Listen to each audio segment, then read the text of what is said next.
What's going on? What's going on, good people? Welcome to another episode of Just a Fan Podcast. As you already know, it's just a group, just guys that are fans of football that know a heck of a lot about football. And as you already know, I'm the guy with the gift in the gab, Tristan TV. To my boom, I'm nailing this now. To my my right, according to the screen, but really my left. Again, the man, the myth, the legend, the closest thing to a professional athlete we got on this show. Steve White, what's going on, my guy? What's happening? What's happening, folks? All right. And then just below me, again, the human encyclopedia for the NFL. He knows all. The Brandon Williams, what's thesaurus. going on? The Saurus, for sure. Yeah, let's do this. For sure, for sure. So now, for all those that know that we run in fours, not threes, we're waiting for Mr. Pandemonium. Oh, and I think he just kicked in. He's getting himself together. I think he just kicked in right on time and spoke him into existence. Let me get him underway. Hold on, let me get him set up. There you go. Right on time, and all his and Look listen. at that face. Look at that snarky Listen, face, man. Look at y'all don't see him yet, but we see him, and he's in all his glory. You know, I'm gonna show y'all to him in a second. But my man has got his whole setup ready to go. Okay, and you know we're gonna get into this game. So I'm just trying to set up our screen. So bear with me. This is what happens when you're live. You know what I'm saying? This is what happens when you're live. So just bear with us for a second so I can get everybody in here. But he's in his full regalia in all his glory. Mr. Pando himself. Eric Wright, what's going on, Big Top? Oh yeah. Oh yeah. Oh Lord, I should have known. Listen. So first thing first. Yes, sir. First thing first. What I told y'all last week. I'm talking to all the delusional Cowboy fans, and I'm talking to the delusional Niner fans. What did I say? Didn't I say it was going to be a one-score game? Listen. Did I not say that? So everybody else thought it was going to be a blowout, either way or the other.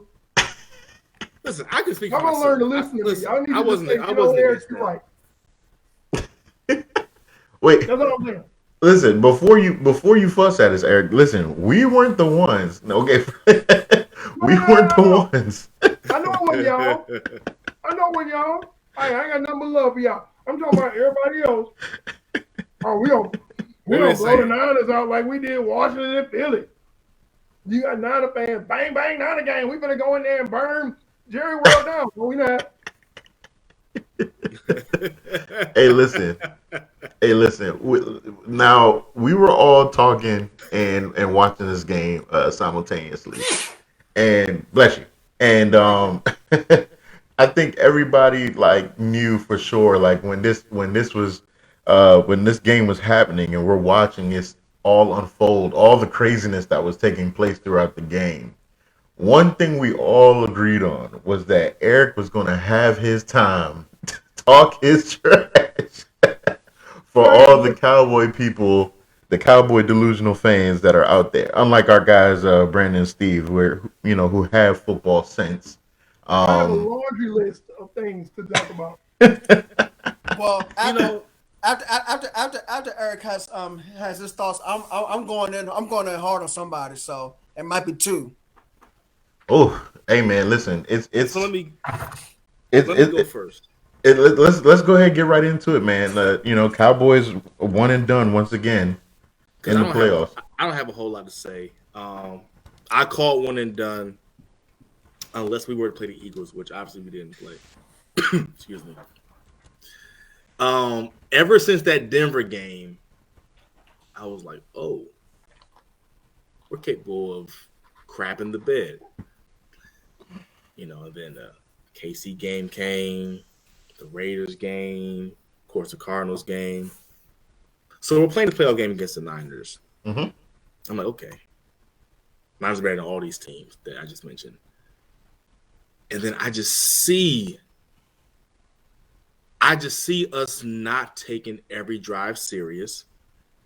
I see Dak playing back. And the thing is, Dak had time in the pocket. That's the crazy part.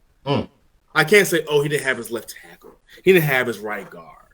Oh, he didn't have his center. 5 sacks. Yeah, no, but for the most part, he had time in the pocket. I'm talking about when he made his bad throws. He had time.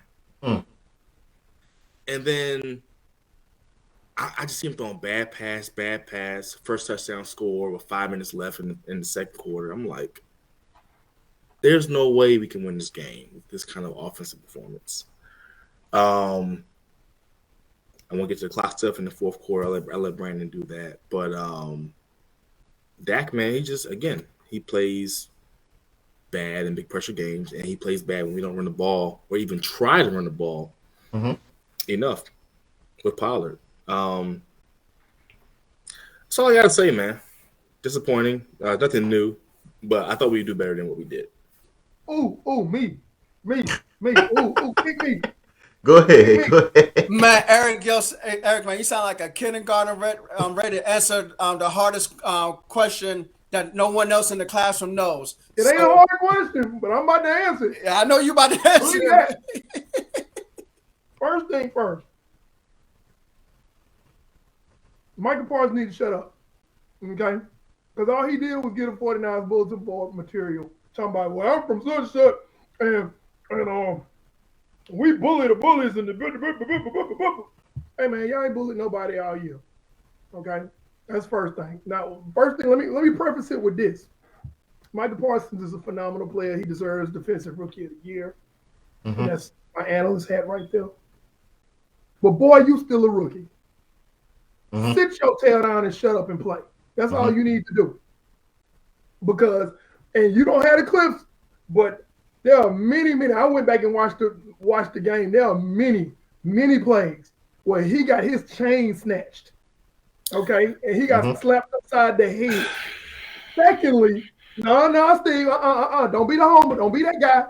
This ain't the night to do it. No. Night to do it, please. This is not the night to do it. Listen. This boy had no impactful plays the entire damn game. He didn't have one impactful play. No drive stopping tackles. None of that. Eric, he got his chain. Eric, the boy got blocked out the frame by a damn wide receiver. He was actually. The boy got blocked out the frame on the Elijah Mitchell touchdown by a receiver. How you gonna call yourself a bully and you getting blocked by a damn wide receiver? Eric, we all know Michael Parsons is a bully. He is. We bully teams, not good teams, but we have bully teams. So let's put the facts out there. I know that's a fact. We know that, but don't say he didn't bully. They didn't bully anybody. He didn't play as well as he's supposed to. That trash. But I'm gonna use a quote. From the last great coach y'all ever had, Jimmy Johnson. If you're gonna talk the talk, you gotta walk the walk. And he paraplegic. He ain't come on, man. He paraplegic. In that game he was. In this game he was. Paraplegic. Now, Eric, I he will had say a couple of tick marks on the damn stat sheet. He made doggone well in the past, he takes games over. You hear his name all over the place. He's the reason why y'all won a lot of them games. Oh, no. I will give you that. I will definitely give you that. He was a non-factor. But I've said that. No, he was not a non-factor. He did make some big second and third down tackles for losses. And also, Eric, also, there were times that he made tackles that if he didn't make the tackle, you guys would have gotten way more yards than you were supposed to. Than you would have. Now, he didn't play like he always does, but he made some impact plays. He didn't play great. Thank you, Kevin. He made some impact plays. Wait a minute. But when you talk like that, you better stomp your foot and light a match, is what I'm saying. His game was pedestrian for somebody that's running his mouth like that. He don't run his mouth like that. He said one thing. He said one thing before the playoff game. As a newly elected All-Pro. And that's the wrong time to say something. And before anybody get into, you're just a homie, you're a Niners fan, if it was a guy on my team that was talking like that, I'd be saying the same thing. Shut your tail up. You a rookie. You ain't done enough yet. Get up out of here with all that.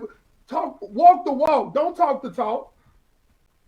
So that's Michael Parsons. You're right. Unfortunately, he couldn't walk the walk that much. He could not walk the walk. He did get injured a little bit, which impacted him. That's battle tested. That's been bullying people all season long. Even in the games we lost, they was beaten and bruised after we played them. Yeah. And well, that's the thing. I mean, the NFC West, man. Like, I was like, man, these guys. This is the best division in football. These guys play each other all the time. We have Washington twice, New York twice, Philly twice. These dudes have playoff teams twice. Even though Seahawks had a bad record, And not even they can still be a not, playoff and caliber that's team. not even counting the teams that's not in our division. We had to see Cincinnati. Yeah, right, It was exactly. a buzzsaw, and we beat them. Exactly. You I'm know, like, yo, if we don't come out here and make every drive important, make it important to get first downs, we ain't playing no Atlanta and no Philly, man. Like, oh man. After that first round, I was like, it's gonna be a lot. It's the level of hubris and entitlement that the Cowboys have that lead to their failures every time. They put together good teams, but they show up every Sunday thinking that they just supposed to win because they got that star on their helmet. That's it. And they don't do the work. During the Jimmy Johnson era, Jimmy put it on them. You gonna work. Right. Yeah, y'all stars, but you definitely. gonna go out there and play like you playing against Jesus and the disciples. That's how you gonna play. Yeah, that's true. You know, Stephen A. Smith, he made a great point, man. He just came back this week on ESPN. He made a great point. He told Michael Irvin, he said, listen, man, he said, you guys get these young players and they're talented in college and stuff. He said, but people like you, Michael Irvin, you guys hug them at the draft and you praise him and stuff, give him your number. And he's like, but he didn't earn what y'all earned. Like Michael Jordan with the Bulls, right in the Last Dance. Rookies came into the Bulls. He said, listen, we won this. Y'all didn't earn anything yet. And there is a sense of entitlement for sure. And it starts at the top, it starts with culture. It starts with coaching, the coaching culture. And I like Dan Quinn a whole lot. And we may lose him, unfortunately. To Denver. Yeah, possibly. To somebody. But there has to be a culture change in that building. That's what I'm saying. That's what I'm getting to. Yeah. Mike McCarthy, he's the first one to blame the refs. He's blamed the refs 2 games before this. And when you blame the refs, what do you think these multimillionaires are going to do? They're going to blame the refs also. Yep. But the refs aren't the reason why Dak threw bad passes. They're not the reason why, we had drops, why Zeke couldn't run well. But we want to blame them when we play poorly, but then we're still in the game in the fourth quarter and the penalty happens to come against us. Then we want to blame the refs and blame the whole game. The reason why y'all were still in the game is because what I was talking about last week. Both coaches have a tendency to have a case of the stupids. Remember I said that last week? McCarthy have a case. Case of the stupid. He doesn't have a case of the stupid. He is stupid. Shanahan has a case of the stupids too. And the thing is, I said this game is going to be determined by who's the least stupid out of them 2 coaches. Because Shanahan did stupid stuff, and we got the lead. We got a 2-score lead. Elijah Mitchell averaging 4 yards a carry. Why are you going back to Jimmy Garoppolo throwing the ball? Why are you doing this? And that's what results in that interception. That's what resulted in. You absolutely right. You got a quarterback who's already turnover prone, and he's injured on top of that on his throwing hand, and you steady tossing the ball all over Jerry World. But when we steamrolling the 17th ranked run defense in the league of the Cowboys, but that's like Zeke and Tony Pollard. Tony Pollard, he'll come in and get 7 yards. If next carry he gets 2, we benching them. Tony Pollard completely disappeared from that game, and it wasn't his fault. Exactly. That's what I'm saying. And that's why I want to bring up. Kellen Moore needs to go. Not just Mike McCarthy. Kellen Moore needs to go. You only give Tony Pollard 4 carries the entire game.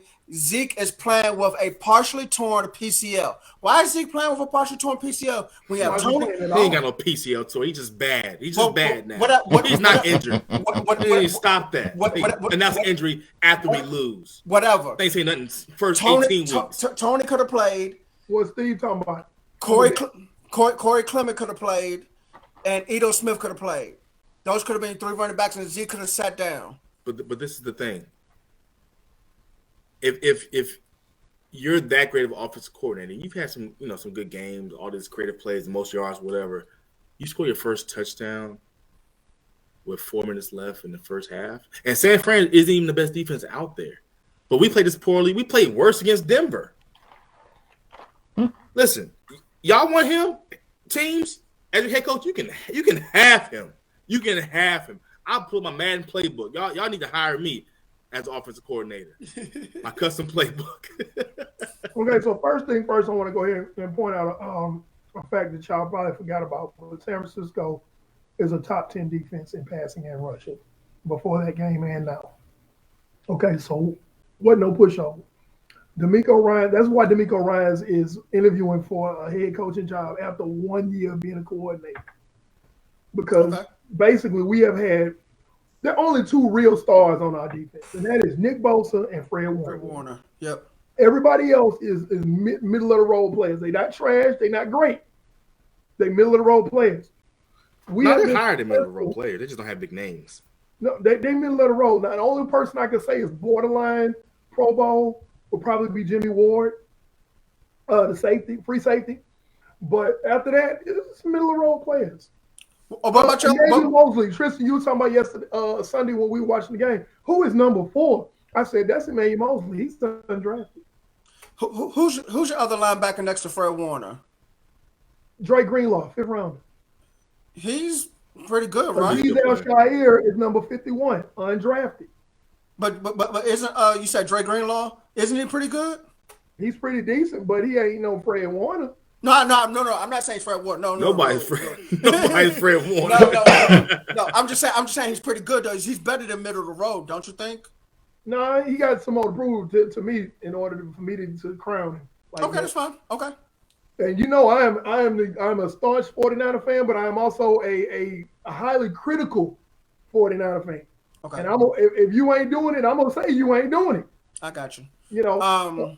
But going back to Mike McCarthy and that quarterback draw was real stupid play call. I'm not gonna get too much into it because that was stupid. 14 penalties in the game is ridiculous. That means the team is not disciplined. You rank first in the NFL during the regular season in penalties, second in penalty yards. Kicking game has been terrible. Mike McCarthy needs to go. Kellen Moore needs to go. Dan Quinn needs to be the head coach. And the only way Bones Foster stays is if he gets rid of Greg Zuerlein. That's how I would do it. Okay, so that's a very good point. I agree with that. Now let's talk about how the other snafus in the game led to that moment where it's 14 seconds left in the game because that could have been avoided. And I'm going to say that it could have been avoided by both teams because if Jimmy Garoppolo was any kind of – Stephen A. Smith said if Jimmy Garoppolo was a better quarterback, this would have been a blowout. Yep. It would have been a blowout. He said the 49ers have a better quarterback, this would have easily been a blowout. Yep. Okay, and the reason why I didn't predict a blowout like everybody else was because I know who our quarterback. I literally told another fan, "Have you met our quarterback? Our quarterback is going to keep the game. Have you met our quarterback?" Okay. Yeah. That interception was horrible. The guy was open. It was a simple out pattern. He sailed the ball 50 feet over his head into Anthony Brown's waiting arms. Anthony Brown didn't make a great play on that ball. He was just it was kind of like that Larry Brown play.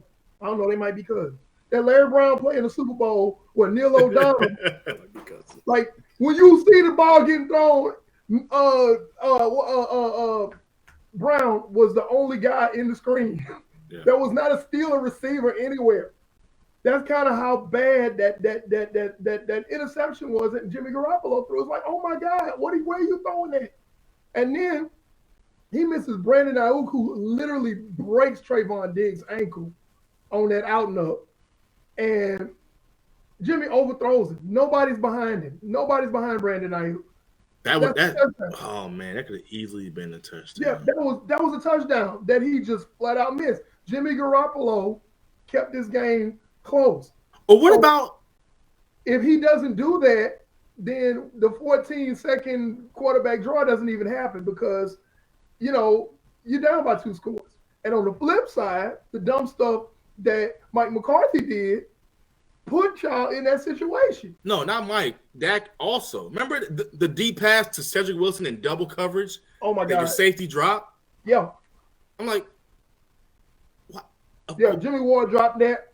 Dak, man, I don't. Actually, going back and looking at the film, Dak threw, you know how they call them turnover-worthy plays, but they don't wind up in turnovers, but could have easily been one? Dak committed 5 turnover-worthy plays. Mm-hmm. Only one of them we can't. I'm sorry. Yeah, it was 5, counting that fumble on that strip sack. And Jimmy had another one, but Jaron Curse can't catch, so he blew it. Yep. So you had it was literally. We were talking about it early in this season. I said the Niners were 1 and done. And you said the Cowboys were 1 and done. And I said somebody got to win this because we both beat. You did. You did. Somebody got to win this because someone gonna win. the screw ups is now watch me screw up. Now watch this. I'm like I can screw up worse than you. Now watch me screw up. That's literally watching Dallas taking off my fan hat and looking at it as an analyst. That's literally what that game was. Who could screw up more? And Dallas won the trophy. Yeah, that's it. So let's move on a little bit, Eric, to actual winners. You guys, Packers game. What are your thoughts? Long rivalry with Packers and Niners in the playoffs. Okay, so this is one of them something got to give situations, and this is a stat I want to share with y'all. This season, the Green Bay Packers are undefeated at home. Okay, that's the first stat. Second stat.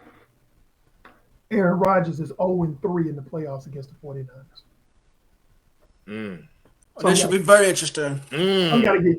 So now, can we beat Green Bay? Yes, we've proven that we can beat Green Bay. That last 37 seconds that we left on the clock, Aaron Rodgers went down and beat us to the regular season. But we gave him hell the entire game.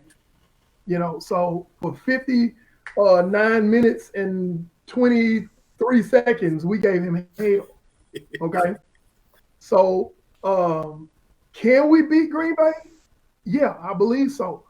Will we beat Green Bay? Again, it's too tough to tell. We don't know which Kyle Shanahan is going to show up. We don't know which Jimmy Garoppolo. Well, no, we know it. Goddamn it! Excuse me. We know which Jimmy Garoppolo is going to show up. We do. But it doesn't have to be in Jimmy's hands. Hell, when we beat them in the NFC Championship 2 years ago, they took the game out of Jimmy Garoppolo's hands, and it was a track meet with the running backs. Raheem Mostert, they still have a nightmare. There's people in Green Bay going, Raheem! They just waking up in the middle of the night like that. I mean, they still scared of 31. Luckily, he's not playing, but Elijah Mitchell can do what Raheem does. Raheem's a beast, man. When Yeah. backs in the league. And because Elijah Mitchell is such a good back, Raheem Morris may not be long for our team because he's a free agent this year. And your best ability is availability. Sure is. Yeah. So that's he's closing in on 30. The rookie's 25. Okay. I mean, you do the math. But getting back to what I was saying, can we beat Green Bay? Yeah. Will we beat Green Bay? That's really tough. That's tough to say, man. And you guys have a short week too. Yeah, and they're at home. They're rested. We're beat up from the Cowboys game. You got Fred Warner's dealing with an ankle. Nick Bosa is in concussion protocol. And then you got, Jimmy Garoppolo being Jimmy. Even when he's healthy, I'm like, oh, that's Jimmy Garoppolo. But he's not. He's got a strained shoulder and a torn shoulder, and he still got that thumb. And it's gonna be freezing out there. So. And didn't Trent Williams? Didn't he get a little irritated with something during the game? No, that was last week. He had that elbow, but okay. But he's blocking people into the next time zone in the Cowboys game, so he'll be all right. I think Nick Bosa is trending to play Saturday. Well, all of them are, but okay. You know how those injury reports are. They say he's going to play, but does that mean they really 100%? You know what I mean? Oh, yeah. Okay, I got you. Yeah, so that's why I'm like, Gotcha. But, that's a matchup that I like. If we play our game, yes, we can beat them. But Shanahan will go out there knowing Jimmy got a bad shoulder, knowing Jimmy got a bad arm, a bad finger. He'll be out there trying to have him passing 40 times a game instead of running it 40 times a game. And we're undefeated when we run over 35 times a game. And that's what y'all should do because you can keep Aaron Rodgers on the sideline. Hey man, for majority of the game. Run up. You preaching to the choir. And you talking about 35 times this week. I would run it 40, 45 times. Preaching to the choir against Green Bay. Not just with Elijah Mitchell, but If I had Kyle Shanahan's number, I would have you call and tell him that. And Deebo Samuel, Brandon Ayuk. Man, I'm telling you, you preach to the choir. I know this, but Kyle Shanahan and his arrogance, I'm gonna win with the quarterback. Matter of fact, sign me up. Sign me up. I play a little bit of running back for y'all. Because in the system, as long as you got a one, I don't know, Brandon. You're gonna get 4 yards to carry. That's cold, Steve. Yeah. I mean, so, but yeah, you preach to the choir in that. If we run the ball, we control the clock. Aaron Rodgers stays on the sideline with that cold toe. And frozen toe. Yeah. Because it's gonna be freezing in Green Bay. It's gonna be frozen in Green Bay. Right. Now, let me say this. I think we had a good run. Because I don't see us, let's say we get past Green Bay, we're not getting past Tampa Bay. Because Tampa Bay matches up too well. Well, y'all weren't supposed to even make it this far. You know what I'm saying? You guys are definitely overachieving. Yeah, because I said before, this is not our year. Our year starts when Trey Lance takes over and gets a full training camp. I remember when you said, I think it was like week 6 or 7, you said, man, every game we win, I'll be surprised. Mm-hmm. And then I started winning, and it was like, okay, all right, San Fran making it work. A realistic fan can look at the Niners and say that this is an overachieving season. We did more than what we were supposed to do. So right now we're playing with house money. So if we lose this week, and people that follow me on Facebook, y'all know I've been letting Cowboy fans have it. And rightfully so. Not you guys, but the friends that I have that are Cowboy fans, they talk so much excrement the week leading up to this game, and I said nothing. My mama would have been so proud of me. I didn't say a word. I said, but mama, we win this game, they get this. They gonna get all the smoke, and I'm starting to get in tomorrow. I've been on their tail since Sunday night till today, and I get an off period when I get through teaching. I'm on there playing Cry Me a River, just looking in the camera. Hey, Cowboy fans. Yeah, I've been saying that. But I'm like, man, he's still going. But the thing is, if we lose, I'm like, that's not gonna bother me if somebody come on there. Y'all lost Green Bay. Hey man, I never said we was gonna do anything, man. But it's like when Washington fans been contacting me after the loss. Like, I'm like, y'all been waiting for this. H-E-double hockey sticks. And not you, Tristan. Obviously, this is nothing towards you. But I'm saying beginning to Brandon. We Jamal, say his name, Jamal. No, not even him. Not even him. Like on Facebook, I have friends that live all over the country. I've been calling them for why they move around. Call them, then see just talk football. I ain't heard from them. As soon as we lose, they comment on my posts. I'm like, but that's what a lot of Washington fans. I mean, they literally pride themselves not on their team winning or getting better or even the team name. They're just like, Steve, let me lose. Let me say this, Steve. Now y'all know y'all the Cowboys. And all of America celebrates when y'all lose. Okay? Especially your rival teams and your division rivals. So that just goes with the territory.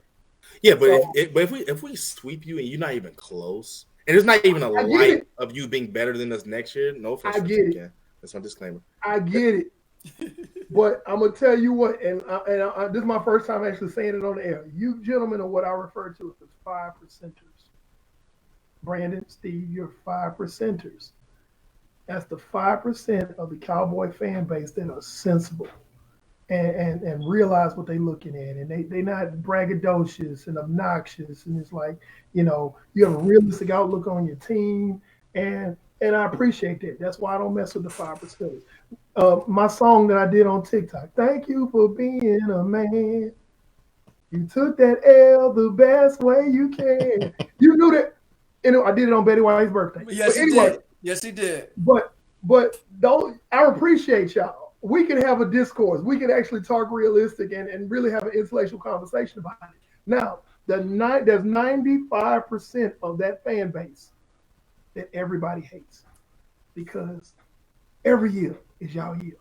Nobody's better than y'all. Y'all, we number 1 in Forbes for all the money that we make for the tickets and everything. That remind me how they help you get W's again. So, and actually, I don't see it. Depending, well, it sounds like right now Mike McCarthy's going to remain our head coach, and based on our schedule next year, Tragic. I do not see us winning no more than nine Listen, games. listen. If we get to 9 games, I'll be glad.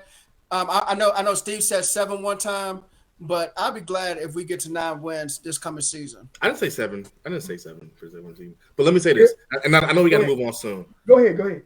I said it early in the season. I think after the Patriots game, I said his team management and clock management is going to affect us. Y'all remember that? Yeah. I said that's going to make a difference in the playoffs. Yep. Some way, somehow, it is going to make an impact, and it did.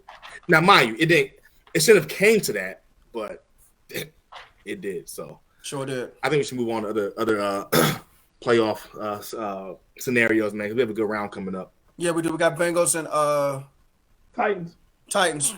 That's gonna be a good game because I want to see what Cincinnati's defense does since Derek. I want to see what Derek Henry looks like coming back from injury. Cincinnati's going to really stop that run, and Tennessee. I mean, I know they had the safety Kevin Byard, but they're gonna have a hard time with those 3 receivers. Why? I'm trying to figure out why in the press conference they asked Derrick Henry, "Are you playing?" He said, "Oh, we'll just wait. We'll just see." First of all, it's the playoffs. You know you're going to play in the You're playoffs. gonna play. You know you're going to play in the playoffs. Yeah, man. That's why they're like, get out there. they're like, "Oh, JJ Watt's a game time." JJ Watt is 37 years old. He's going to play in the playoffs. Like we know everyone that can stand. They're gonna play in the playoffs. Exactly.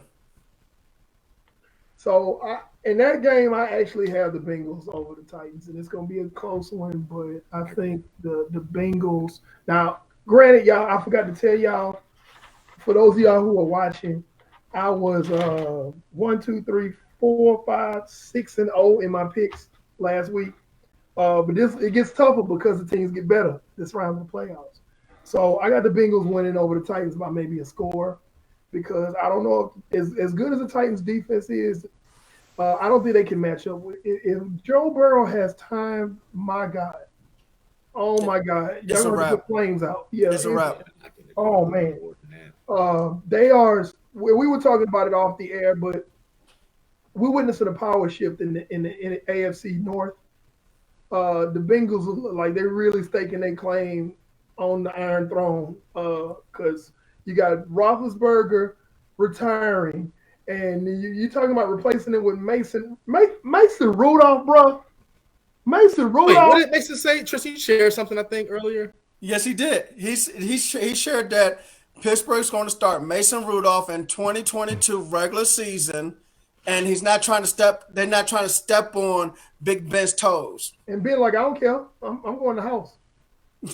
Yeah, y'all can step wherever y'all want. You ain't gonna be on my toes. Let me go ahead and interject real quick. I'm gonna tell you exactly what this man said because I thought it was hilarious. Now, everybody watching, I want y'all to understand. I had my moment.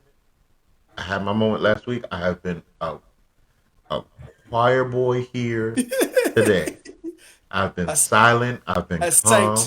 It's my show today. I am today. Exactly. I am zen today. Okay, I just want to make sure that we all are all clear about that. That's right. So Mason Rudolph, when asked about his chance to be the Steelers quarterback, he said, and quote, "I can maybe be a bit more myself, being the leader that I've always been at the quarterback position and not worried about stepping on the toes of a longtime Hall of Fame player." Where do you have the nerve to think that you can step on any quarterback's toes in the National Football League, let alone a Hall of Famer, a 2-time Super Bowl champion in Ben Roethlisberger? Ben Roethlisberger ain't thinking about you, son. You was not a first-round pick. First of all, not even that, Brandon. Not even that. What makes this egregious, when Ben was hurt, there was a person named Duck Hodges that started over you, Mason. Duck Hodges started over you, Mason Rudolph. And you were worried about stepping on the toes of a Hall of Famer? Like, come on, man. The fact that he said, I could finally be myself. What is yourself? if I didn't know there was a self that you weren't being. You have already reached your ceiling. listen, if I'm a Steelers fan, I hear first of all, Could you? they're still gonna draft a quarterback, so I don't even know why he thinks he's gonna start next year. That's You what have to know. You have to know they're drafting a quarterback. Possible with their has first the pick. hardest head of any quarterback in the league. We can say that. We know that unequivocally. Wow. Hey, listen, I caught it immediately, and it is a proven fact. Yes. It is a proven fact that Mason Rudolph has the hardest head in the NFL. And you had to concussion protocol ever. That's actually mean. And the fact that he said that, I was just like, wait a minute. So you think that you're going to be the guy now? Now is your time to shine? Is your what was not just that, but his success. He don't have success to step on Ben's toes. So he was holding back because he didn't want to step on Ben's toes. Like, so I'm trying to understand the logic of what he said. You didn't. You basically said you were holding back. Like, guys, what you saw was not me. Because I wanted to respect Big Ben. I'm concerned if I'm a Steelers fan. I'm highly concerned. No, yeah, you should be concerned. I'm highly concerned. If you sitting behind a Hall of Famer and you want your shot, you're not finna hold back. And if you don't believe me, ask a young man named Steve Young. You know what I'm saying? Exactly. I think, and I'm looking at this comment from Marcus.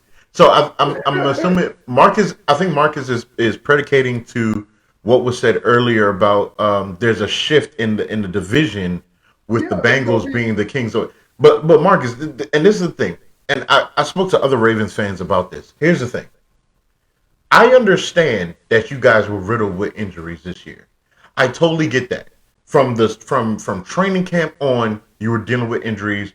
Lamar Jackson didn't play the last couple games of the season, so I get it. I'm with you. Here's my issue with the Ravens.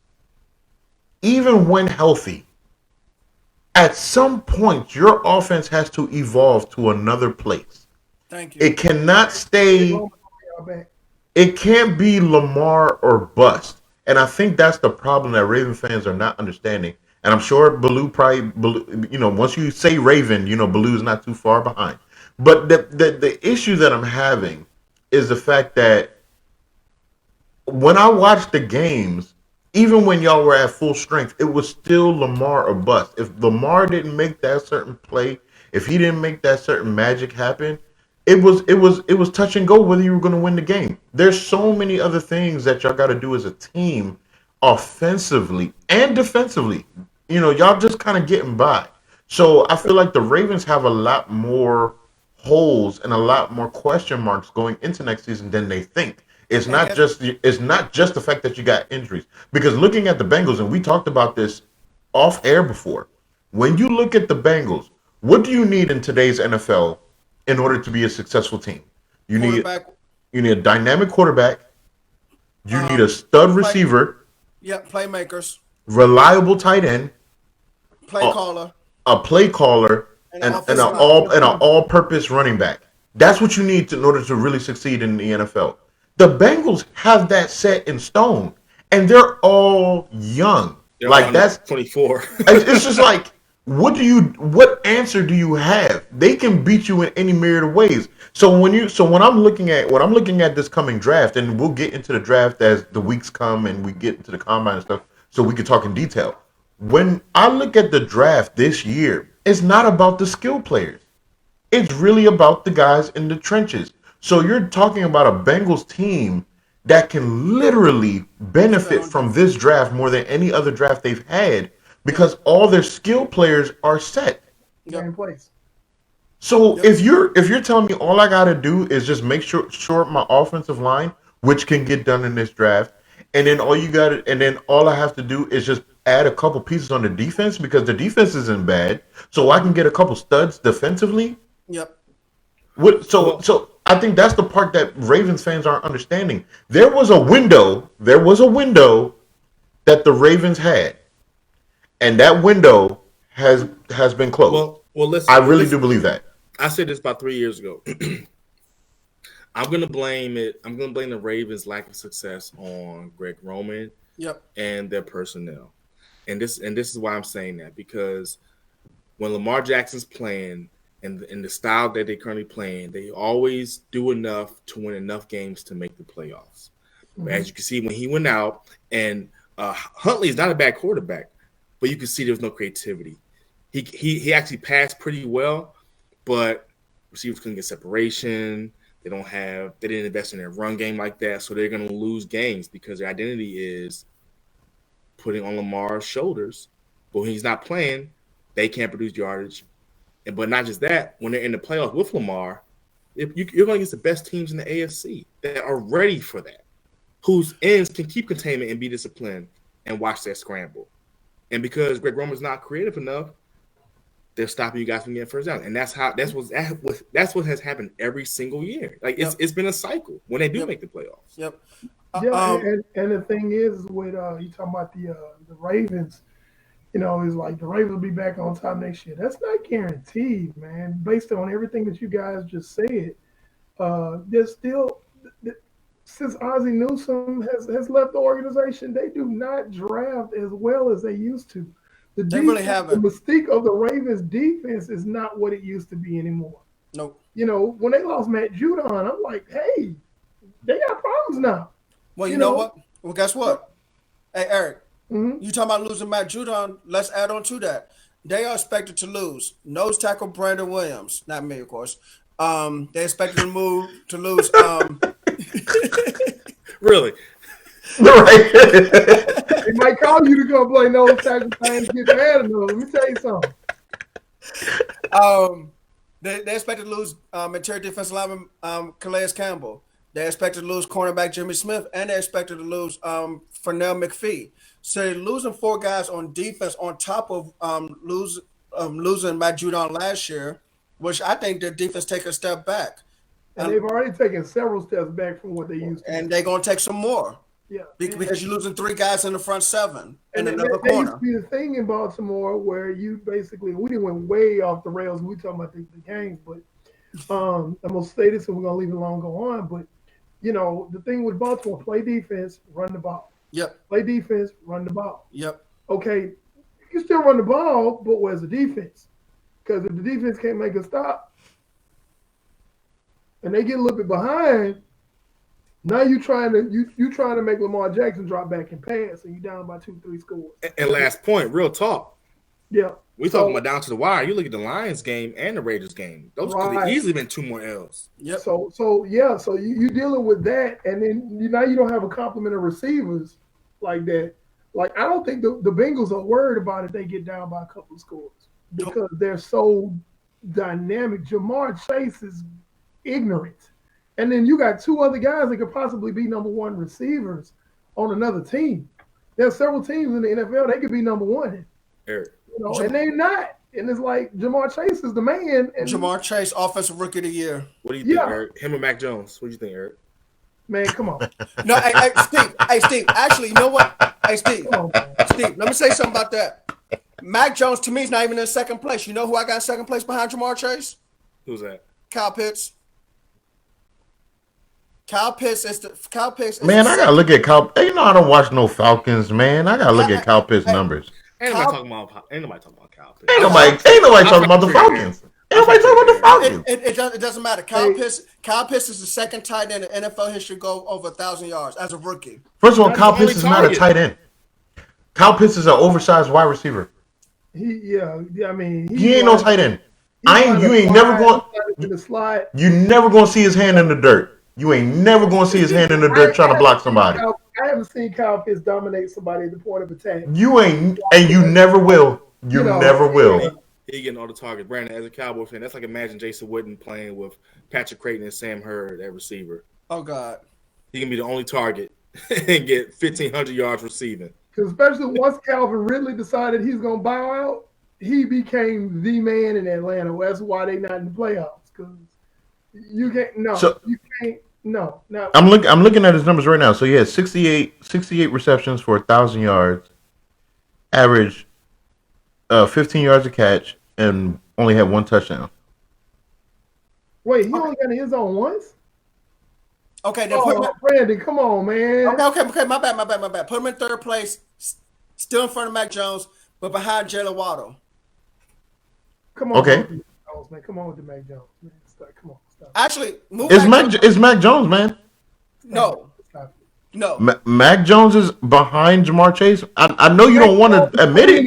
No. Mac Jones is only in front of the line at Krispy Kreme Donuts. That's where he's in the front of the line at. Okay. All right, we gotta move on. Mac Jones behind Najee Harris. You got no. You got a better argument. You got a better argument with Jalen Waddle. Jalen had 100. Mind you, this is with Tua. 104 receptions, 1,000 yards, and 6 touchdowns. You got a better argument with Jalen. Okay, fine. A Chase and Waddle over Mac Jones. Okay. Mac Jones plays quarterback. I remember that. Maybe Najee Harris somewhere from there. But yeah, I got them 3 guys ahead of Mac Jones. Josh McDaniels, Bill Belichick, and that run game and that defense made Mac Jones. Exactly. That's my point. Hold on, okay, because I know we got to move forward. Let me say this. I'm tired of people doing this. I'm not advocating for Mac Jones here. Now, let me be very, very, very, very clear. But I'm tired of people doing this. What did you all want him to do? Y'all wanted him to throw the ball 40, 50 times to prove a point? I wanted him to not turn over the ball twice in a playoff game. How about that? But he's a rookie. Be a quarterback and throw the ball more than 3 times when it's snowing. Hold on. The man threw for over 3,000 yards. He had 22 touchdowns to 13 interceptions. His QB rating was 92.5. What do you want him to do? What more you want him to do? His touchdown interception ratio is bad. He's a rookie. What did you want him to do? Like I think that's the part that I'm stuck. I'm just like, what more? In the snow. What more? The only way that this would be egregious, where I would give Mac Jones a hard time, is if Kyle Shanahan had his way and picked him at 3. If you pick him at 3 for what you gave up, and then you gave me these numbers, you have every right to say what you want to say about Mac Jones. But he fell at 50. He fell at 15. No one gave up a ransom for him, and for what Bill Belichick wanted his QB to do, he performed it. Was he better than any of the QBs that were there last year? Yes. So what did you? That's how I'm looking at it. That's how I'm looking at it. But rookie of the year, no. No. But I'm saying I think people are too hard on Mac Jones, and he did what he was supposed to do. Like, you know who need to be hard on Mac Jones? But that doesn't mean conditioning coach. That's who need to be hard on Mac Jones. But that doesn't mean, like offensive rookie of the year. And I think about like Dak's offensive rookie of the year. He had way better numbers than Mac Jones. Way better numbers than Mac Jones. And Dak shouldn't even have won that year. Should have been. But Dak also had better weapons than Mac Jones. He did. This is true. You understand that Zeke could have. Zeke and Dez? Hold on.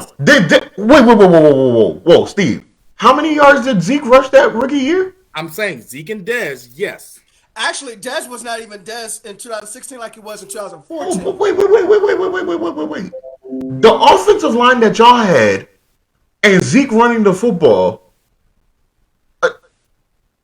you put any quarterback is going to do that is going to be successful. But it's not a quarterback thing. Jamar Chase is top 3 at his position. He's a first team. I'm not arguing Mac Jones for Rookie of the Year. I want to make sure we're not confused. That's all I'm saying. I'm not arguing for Mac Jones for Rookie of the Year. I'm saying people are being too hard on him for what happened in the playoff game. And he's just a rookie. I'm not talking about that. Yeah, I would never. No. Look, Jamar Chase is running away with Offensive Rookie of the Year, just like Michael Parsons is running away with Defensive Rookie of the Year. Like that's. There's no debate on those things. There's no debate. Like Jamar Chase almost had he broke it. He broke the rookie yardage record, right? Justin Jefferson said it. He said it last year, and then Jamar came and broke it this year. I think so. Yeah. So I mean, that's you break an NFL record. I mean, hey, it's kind of shooing. So I'm just saying people are too tough on Mac Jones. What I saw from Mac Jones this year is what I expected from Mac Jones to do in Bill Belichick's system. He did exactly what he was supposed to do. And I think he can get better. It's just not going to be the heights of Joe Burrow, Justin Herbert, Trey Lance. It's not going to be in that realm. But I do believe he can get a little better. He'll need to run number one receiver. All right, so let's talk about the next game, the Rams at the Bucks. Hold on, before we go there, can we talk about the Rams and the Cardinals? Can we talk about this Cardinals game real quick before we go there? I don't want to spend much time talking about two teams that's going. It didn't matter who won; they're gonna lose this week. I get you. Listen, Eric. I understand your disdain, but I really gotta discuss. I gotta discuss this thing with. I've never seen Kyler Murray play so terribly. I've just never seen that. I was like the first time he struggled. I've seen him have a bad game, but I ain't never seen him have a game like that. Like he looked like he had no business playing in that game on Monday. He's been on a skid since probably about week 8 or 9. He's been on a skid. That whole team has been on a skid. Listen. Yes, he's struggling. Cliff Kingsbury is a terrible coach in the second half since college, and he's fantastic in the first half since college. Wait a minute. You see that great? They said the Rams are winning at 10. How? Oh yeah, so that's my guy Mike Patton. So the 49ers. How? Wait now. Listen. I understand why he's saying it. If you look at what quarterback than Eric, listen to what's going on though. We don't know if Tristan Wirfs is going to play. We don't know if Jensen's going to play. Okay?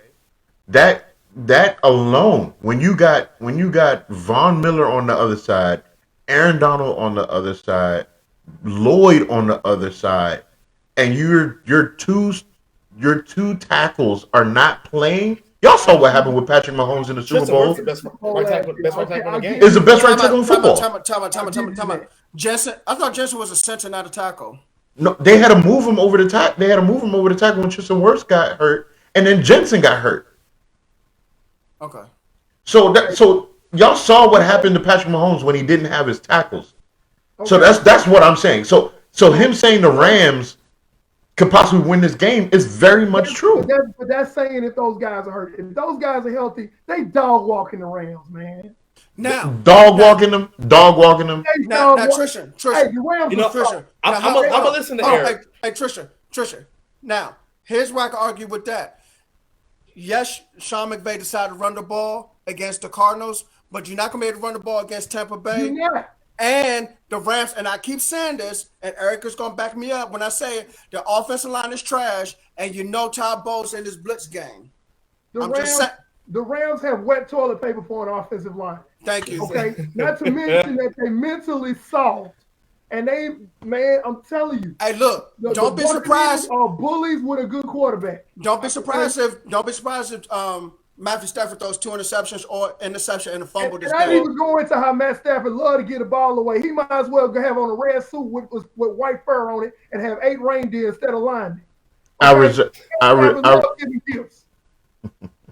Oh, man, Stafford gonna take us to the promised land. The Rams, man, get out of here, man. I reserve my judgment on it when I know what's going on with those tackles. That is my whole thing.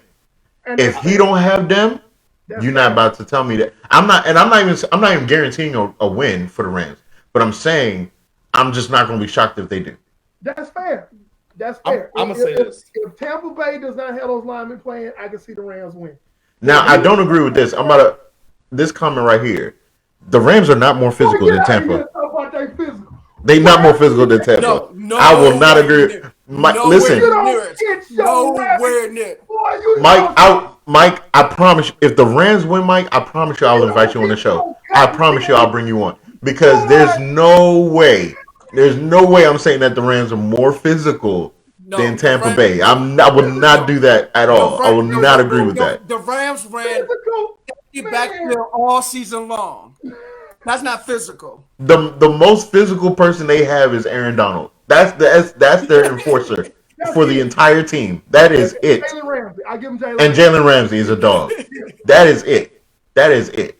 Like I will not say Been that. in the ring with Mike Tyson all year. You've been fighting Glass Jaw Joe. Y'all remember Glass Jaw Joe on Mike Tyson Punch Out?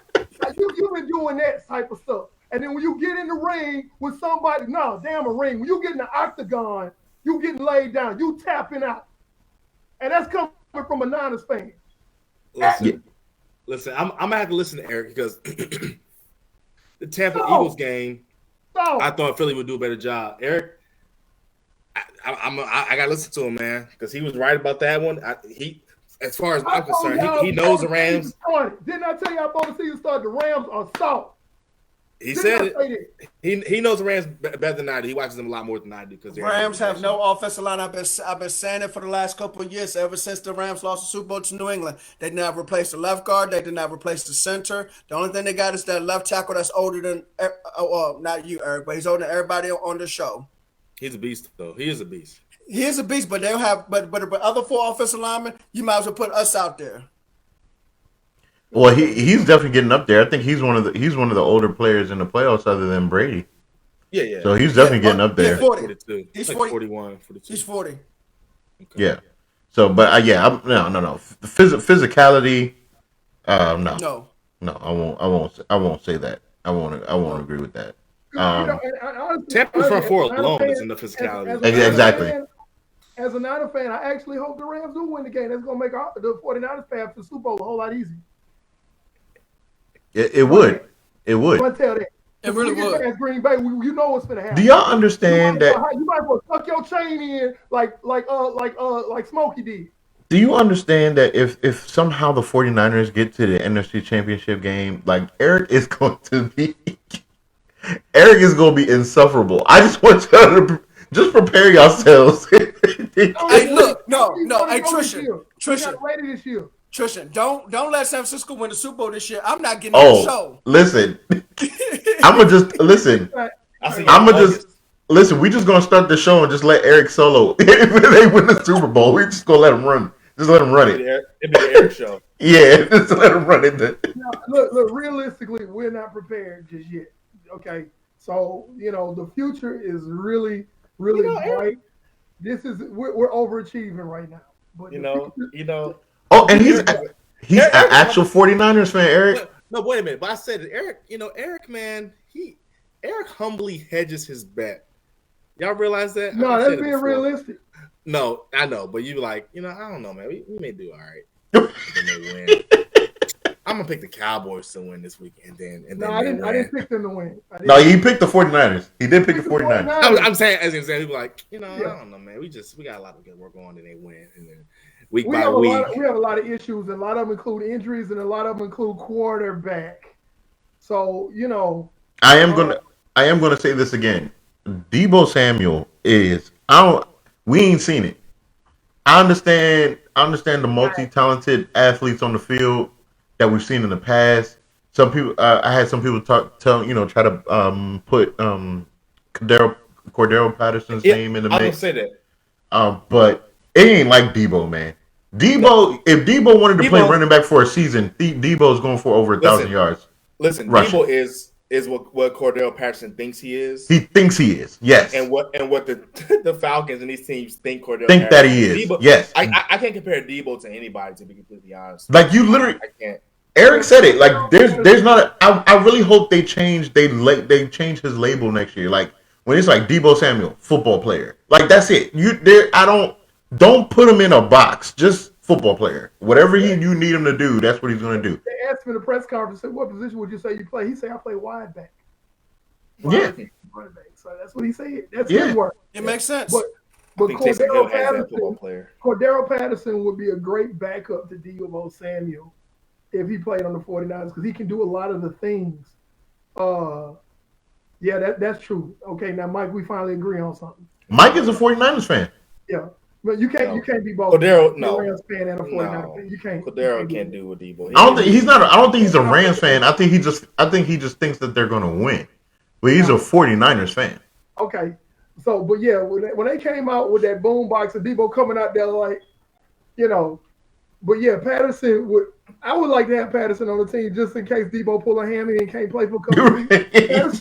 Patterson can do what Deebo does for a couple of weeks. For a couple, yeah. No, he yeah. can't. No, he cannot. No, he cannot. For a couple of weeks. No, I think as a temporary. No. You can scheme it. No, because I've used him in fantasy thinking he could do some of that crap, and he ain't done nothing. He You got don't have 11 Shanahan points. calling the plays though. Here's the problem. Here's He the ain't problem with. fast, no acceleration like that. He can't catch a deep ball. I'm gonna make it real simple. Here's the thing between Cordell Patterson and Deebo Samuel. Deebo Samuel does what he does because he's that versatile of a player. That's just him. That's just how he's made. Cordell Patterson is doing what he does because he didn't cut it as a pure wide receiver when he got drafted. He got drafted to be a pure wide receiver. They gave him Randy Moss number and everything in Minnesota, and he couldn't cut it. So they tried to find things to make him still be suitable in the NFL. He really should have been out of the league. Exactly. Listen, he can run decent routes. He can return the ball. For compared to Deebo Samuel, he's overweight for the position. Yes. And he gets the ball a lot in Atlanta. Yes. That's why we're even talking about him. But yes. No. I would not. No. Okay, let's move on. Bills and Chiefs. Man, this is a good one. That's a tough one. That's my This is pick. a really, really tough one. That's my pick for the week right there. That's my pick. Kill. Josh Allen put on a show. There's an article I got to pull up about the Buffalo Bills. Pat Mahomes said, "Hold my bill." Hold on. You into retirement. Oh, by the way, we about to run out of fireworks because we're gonna put up so many points. They gonna run out of fireworks for the touchdown. That's Hold on. definitely cool over here. I had to pull up this article so I can make sure I was correct in what I was saying. This past weekend, the Bills had the first perfect offensive game in NFL history. Sure did. Let me. I thought it was like a against Bill Belichick. Against Not against listen to this. Jacksonville or Listen to this. They scored touchdowns on every single one of their possessions, except for the kneel down at the end of the game. Touchdowns, not field goals. Yeah. Touchdowns. Put on the sideline and cracked open a beer, smoking a cigarette. Just the only time they did not score was when they had a kneel down at the end of the game. Didn't he have to go for the fourth down? They didn't face a single fourth down the entire game. Part of like, hey, coach, look, I got something to do. Can I leave? Because I mean, hey, bro. They did not. They had 0 turnovers, and they didn't punt not one time. No field goals, no punts. Think about that. No field goals, no punts. Playing Madden. That is Madden on rookie mode. On rookie mode. He said that he got some foot warmers in the locker room. Listen, he wanted some Uber Eats. That is insane. That is insane. That's crazy. But I'm gonna say this. First of all, that's history making. I'm gonna say this. McDermott never lost a playoff game at home, which is what they had. They had a home game. They go against the Chiefs. The Chiefs are home, right? Mm-hmm. Mm-hmm. In the past, and mind you, I want the Bills to win. You guys know I like players on the Bills. But there's a history of the Bills folding in big away games. I don't like that as a fact. That's a fact. That's true. And it's not necessarily a whole lot of different personnel from what they've had in the past. I don't know. I don't know, man. It's a toss-up game for me. It's a toss-up. Yeah, it's a pick 'em, as Eric would say. The only reason I'm going to say Bills is because I want the Bills to win.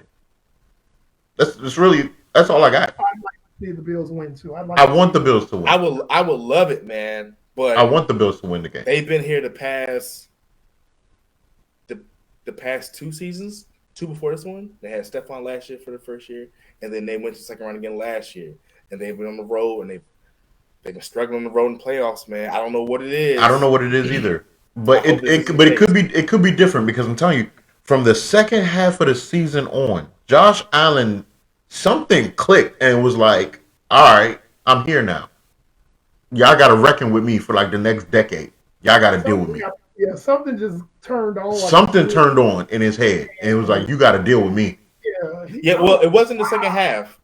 No, it wasn't. It was probably the last quarter or something like that. Because okay, I'll give you that. Like, yeah, last quarter of the season. There was one point in the season where they were like the 5th or 6th seed. Yes, because they had a mean losing streak. Yeah. You know, and he didn't play great. Road, man, I'm just concerned about him on that road in playoffs. If he can, if he can get past the Chiefs and get that monkey off his back, as far as like struggling on the road in the playoffs, Bill's got a legit shot to win the Super Bowl. Right, but then you got the Chiefs, man. Their experience being here, the experience winning at this level. Yeah, but their defense is still. Yeah, but listen, man, Josh Allen.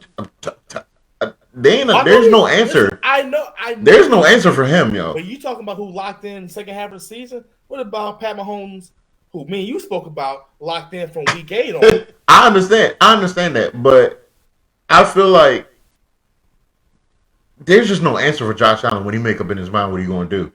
He either going to hurt you physically, or he going to hurt you with his brain. Like, it's one of the two. And that's what I'm saying. So once he says, okay, it's a wrap. I don't know what you're gonna do with that. That's what I'm saying. If he gets beat, it's him beating himself. Yeah, which he does sometimes in big playoff games. He does. That's all I'm saying. I would not be surprised. So Steve, you're saying that he's right for a fall because he's been playing so well.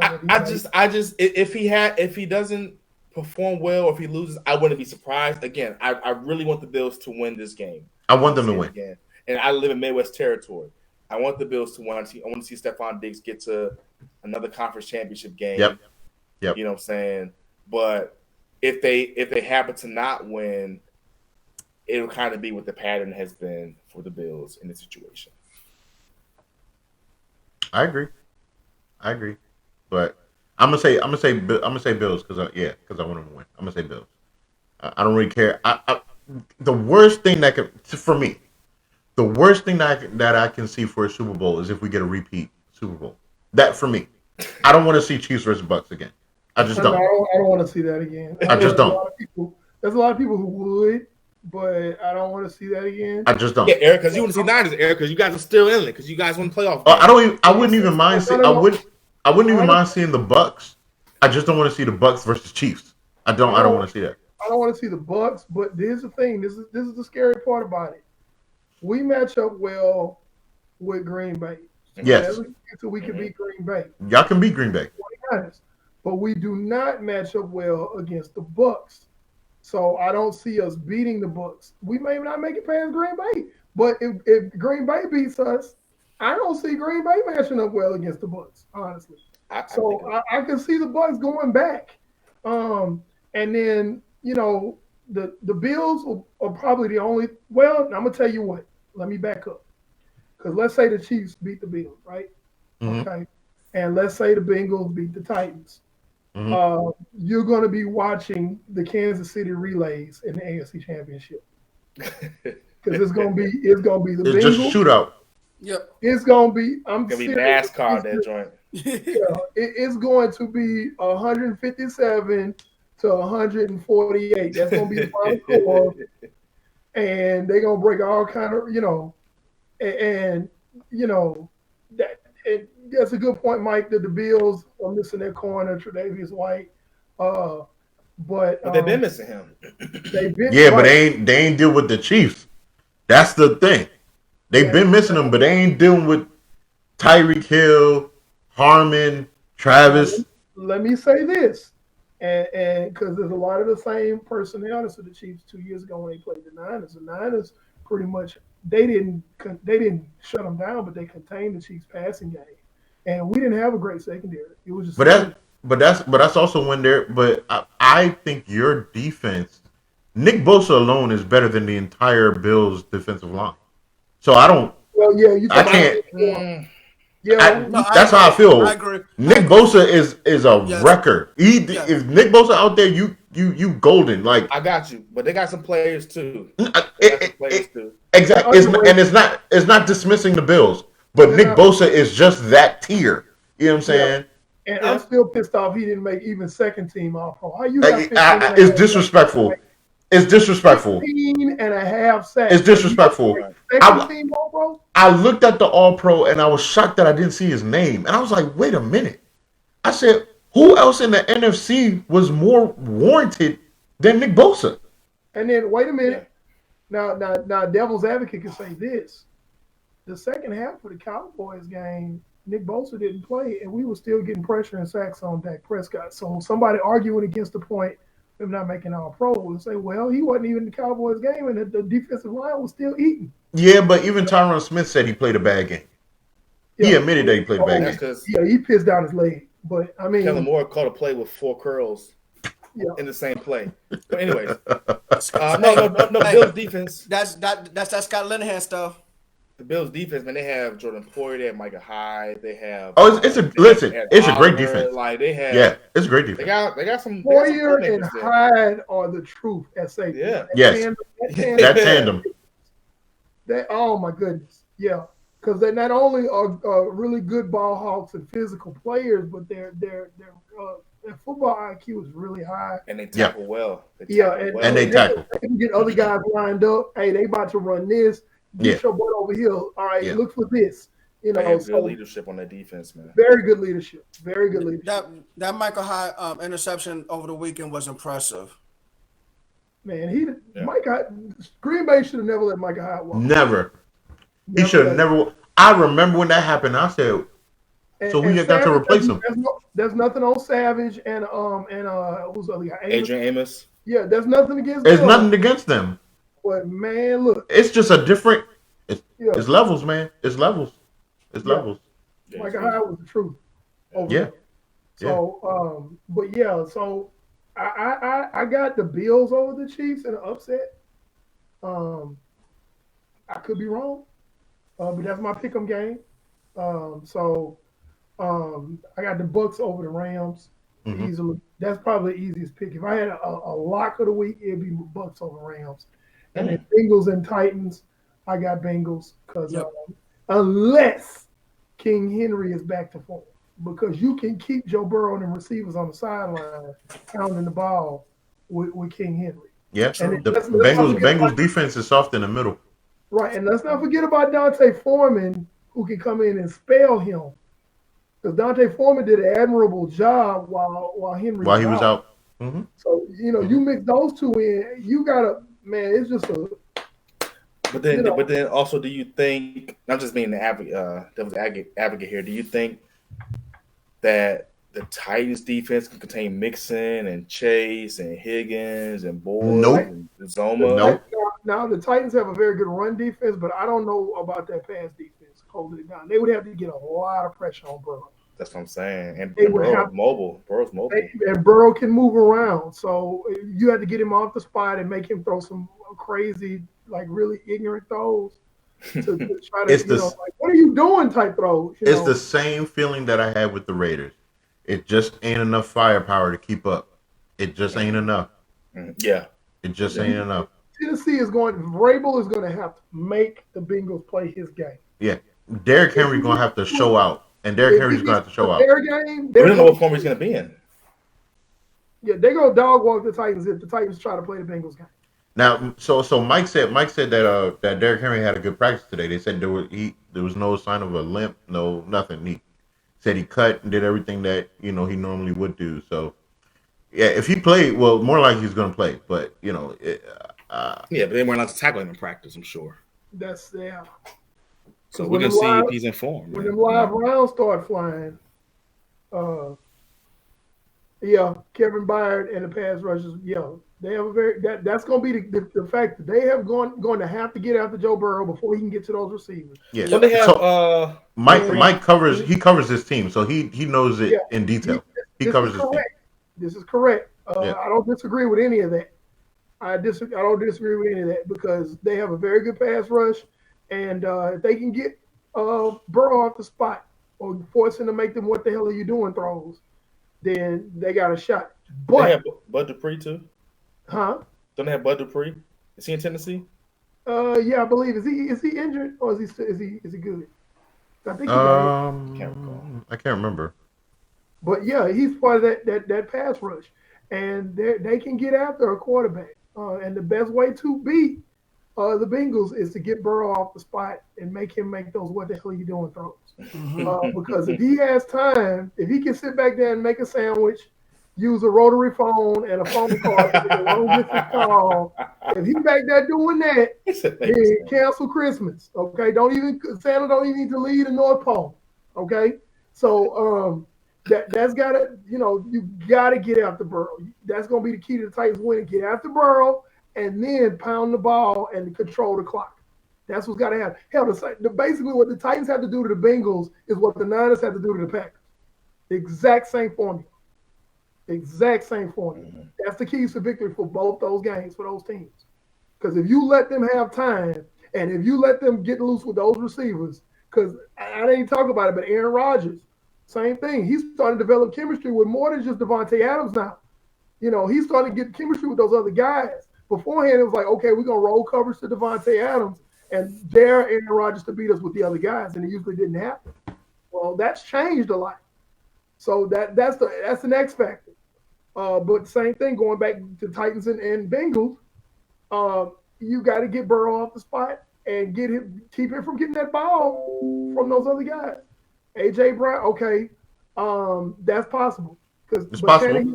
Tannehill ain't no. Tannehill has improved dramatically. The Adam Gase curse, man. Adam Gase curse. Yeah, he's not Joe Burrow. No. And it ain't gonna, we just gonna throw it up to AJ Brown like they did the Niners because there was a rookie corner out there covering AJ Brown. That's not gonna happen. Okay, that's not gonna happen. So they don't want to get into that's not. You know how you say this ain't what you want, bro. This ain't what you want. You do not want to get into a shootout with the Bengals if you're the Titans. They do not match up well. I agree. Yeah. So with that being said, guys, we covered all the games that are coming up for this weekend. Getting closer and closer to the Super Bowl. To the Super Bowl. This is definitely one of the more intriguing playoff tournaments because it's not the usual suspects except for Aaron Rodgers and Tom Brady. Right. So it makes it very interesting. It's good to see people like Joe Burrow and these cats, seeing Josh Allen's of the world, seeing these younger generation of stars get their shine and get their looks in the playoffs. So it lets you know that the NFL's in pretty good hands for years to come. But as far as the show, that's it for today. Be sure to follow Just a Fan Podcast on YouTube. Like, subscribe, comment, share the YouTube channel. We are up. We are running. We appreciate all those that have subscribed thus far. The numbers are growing daily. We truly appreciate you guys for that. Shout out to Willow Ridge High School band. A lot of my students subscribe to the channel. For sure. Some of them actually are football fans. They might actually be watching. But yeah, they asked me to shout out. For sure. Willow Ridge, the house. For sure. Appreciate it. Appreciate the love a lot. Well, you know what? I know all four of us are definitely getting people to subscribe on YouTube and amongst other platforms. Yeah, for sure. And speaking of other platforms, also on Instagram, be sure to follow us on Instagram, Just a Fan Pod on Instagram. Definitely check us out there, where you get the the updates of what's going on with the games, updates for the episodes that's coming out. This episode, tell your friends, tell your aunties, tell your cousins, tell your uncles, tell your nephews. This episode will be out tomorrow.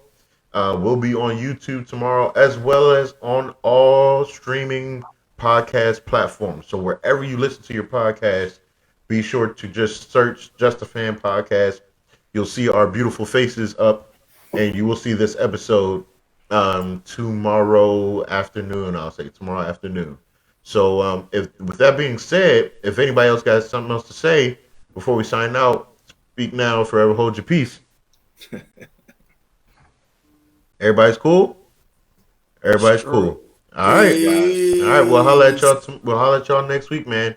Y'all stay blessed, and let's enjoy this football weekend. I ain't doing nothing. This is gonna be cold.